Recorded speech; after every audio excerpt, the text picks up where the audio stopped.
Hey, what's up everybody? Wanted to show you some progress here at one of our newest projects in Mantua, Skyview Lane in Fairfax.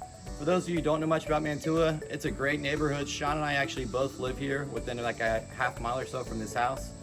Big lots, great neighborhood, great schools, close to Tyson's, close to Mosaic District, 66, the Beltway. So lots to love about the neighborhood. Come in and check it out. I wanted to show you kind of how we were able to open up some of these old split levels. This house was actually built in the early 1960s.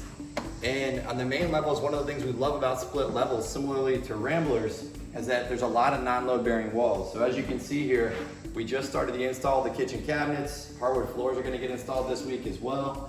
And we literally blew out 3 walls and relocated the garage door, relocated the sliding glass door to make it a deck, and now you've got a wide open floor plan. So you're gonna have a huge island kind of floating here beside me, dining room behind you, big open living space here, lots of recessed light, tons of natural light as well. So I wanted to give you a little sneak peek. We're happy to say that our last few projects have received, several offers in the first weekend. So if you want to learn more about this house, give us a call at the number below. Hope you guys are having a great day. We'll see you soon.